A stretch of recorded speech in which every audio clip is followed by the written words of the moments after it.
আগুনে কোনো মন্ত্রণালয়ের কতটা ক্ষতি? যা জানা গেল।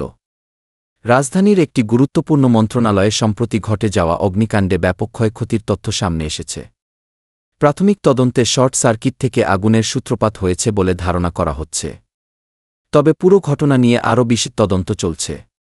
আগুনে মন্ত্রণালয়ের গুরুত্বপূর্ণ নথি ও ফাইলের ব্যাপক ক্ষতি হয়েছে, যা ভবিষ্যতের কাজকর্মে বাধা সৃষ্টি করতে পারে। ক্ষতিগ্রস্ত এলাকাগুলোর মধ্যে রয়েছে মন্ত্রণালয়ের প্রধান অফিস কক্ষ ও ডকুমেন্ট সংরক্ষণাগার।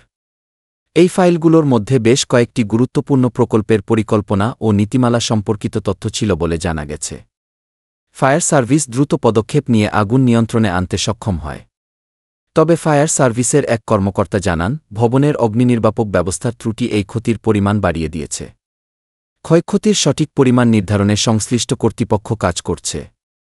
ঘটনাস্থলে পরিদর্শনে গিয়ে মন্ত্রীর বক্তব্য ছিল, এটি একটি দুঃখজনক ঘটনা। আমরা ইতোমধ্যেই একটি তদন্ত কমিটি গঠন করেছি। তদন্তের মাধ্যমে প্রকৃত কারণ উদ্ঘাটন এবং ভবিষ্যতে এমন ঘটনা রোধে কার্যকর পদক্ষেপ নেওয়া হবে কি মন্ত্রণালয়ের কাজ সাময়িকভাবে স্থগিত রাখা হয়েছে। জরুরি সেবা চালিয়ে যাওয়ার জন্য বিকল্প ব্যবস্থা নেওয়া হচ্ছে। ক্ষতিগ্রস্ত কর্মীদের অন্যত্র স্থানান্তরের কাজ চলছে। এই অগ্নিকাণ্ড দেশের মানুষের মধ্যে নতুন করে অগ্নিনিরাপত্তা ব্যবস্থা নিয়ে উদ্বেগ তৈরি করেছে। বিশেষজ্ঞরা মনে করেন, এমন ঘটনার পুনরাবৃত্তি রোধে প্রশাসনিক দিক থেকে কঠোর নজরদারি ও আধুনিক অগ্নিনির্বাপক ব্যবস্থা নিশ্চিত করা প্রয়োজন। দেশের মানুষ আগামীতেও যেন এ ধরনের বিপর্যয় থেকে রক্ষা পায়, সেই লক্ষ্যে সরকার দ্রুত কার্যকর পদক্ষেপ নেবে বলে আশা করা হচ্ছে।